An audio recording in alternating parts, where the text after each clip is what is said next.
ആണ്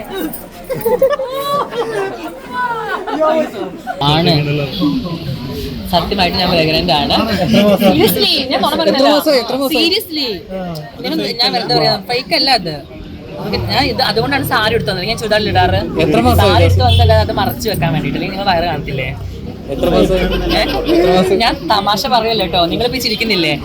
നിങ്ങൾ കുറച്ച് ദിവസം അല്ല നിങ്ങൾ കുറച്ചും കൂടെ വെയിറ്റ് ചെയ്യേ. അല്ല നിങ്ങൾ കുറച്ചും കൂടെ വെയിറ്റ് ചെയ്യേ, നിങ്ങൾക്ക് കാണാം.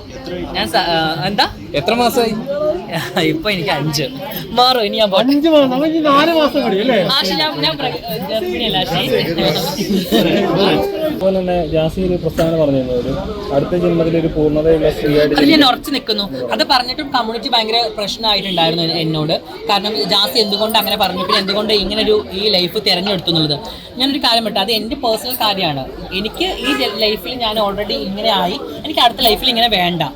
കാരണം ഇനിയിപ്പോൾ അടുത്ത ലൈഫിലും എനിക്കൊരു ട്രാൻസ് ആയി ജനിക്കേണ്ട. എനിക്കൊരു എന്താ പെണ്ണാവണമെന്ന് എനിക്ക് നിർബന്ധമില്ല. എനിക്കൊരു ആണായാൽ മതി, അല്ലെങ്കിൽ ഒരു പെണ്ണായാൽ മതി. ഈ ഒരു ജന്മം എനിക്ക് എന്തായാലും വേണ്ട. അതിൽ ഞാൻ ഉറച്ച് നിൽക്കുകയും ചെയ്ത്. അത് കമ്മ്യൂണിറ്റിക്കാരൻ എത്ര പ്രശ്നം ഉണ്ടാക്കിയാലും എനിക്ക് പ്രശ്നമല്ല.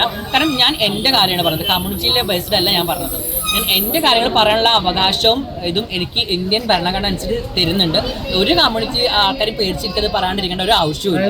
ഈ സാഹചര്യത്തിൽ ഈ പറഞ്ഞ ജാസിക്ക് കുറെ അവഗണനകൾ കിട്ടുന്നത് കൊണ്ടാണ് തോന്നുന്നത്. എനിക്കറിയില്ല. ഇപ്പൊ എന്താണ് മാവിലുള്ള ആൾക്കാർ കല്ലെറിയുള്ളൂ. അപ്പൊ പിന്നെ കുറെ ആൾക്കാരുണ്ട് ജാസിന് എന്തെങ്കിലും പറഞ്ഞു കഴിഞ്ഞാൽ റീച്ച് കിട്ടും. അപ്പൊ ജാസിനെ കുറിച്ച് പറയാം, അല്ലെങ്കിൽ ജാസിനെ കുറിച്ച് ചെയ്താൽ കുറച്ച് റീച്ച് കിട്ടും. അതിന് കുറച്ച് ഓൺലൈൻ ഇന്റർവ്യൂ മീഡിയാസ് ഇറങ്ങിയിട്ടുണ്ട്. അവര് കുറെ ട്രാൻസ് കുട്ടികളെ കൊടുത്ത് ഇരുത്തും. ചോദിക്കുന്ന മുഴുവൻ എന്റെയും ആശ്രിത കാര്യങ്ങളാണ്. എന്ത് മണ്ടത്തിനാന്ന് ഞാൻ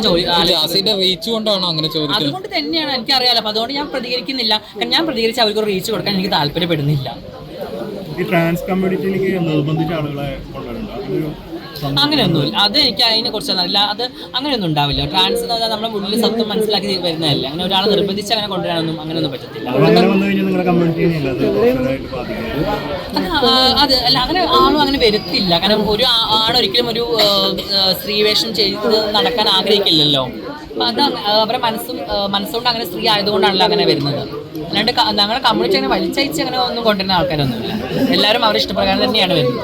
ജാസിയുടെ സ്ഥിരം കണ്ടന്റ് ചെയ്യും, ജാസിയുടെ മാത്രം കണ്ടന്റ് കുറച്ച് ആൾക്കാർ, പേര് ഞാൻ പറയുന്നത് പകുതി എന്ന് പറയുന്ന ആളുണ്ട്.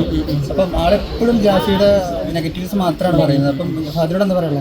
അയാൾക്ക് ഓൾറെഡി കേസ് ഫയൽ ചെയ്തിട്ടുണ്ട് അയാൾക്കെതിരെ. അയാളിപ്പോൾ ദുബായിലാണ്. നാട്ടിൽ വന്നാൽ അത് ലീഗലി മൂവ് ആവും. രേണു പാട്ട് പാടി ഡാൻസ് കളിച്ച് നല്ലൊരു ആർട്ടിസ്റ്റായി വരുന്നുണ്ട് തോന്നുന്നു. ആരാ? രേണു വളർന്നു വരട്ടെ. ഭയങ്കര സ്ട്രഗിൾ ചെയ്ത സ്ത്രീയല്ലേ. നന്നായി പാടുന്നില്ലേ? ഇപ്പോൾ നന്നായിട്ട് പാടുന്നുണ്ട്.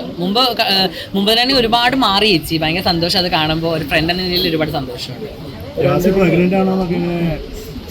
ആണ്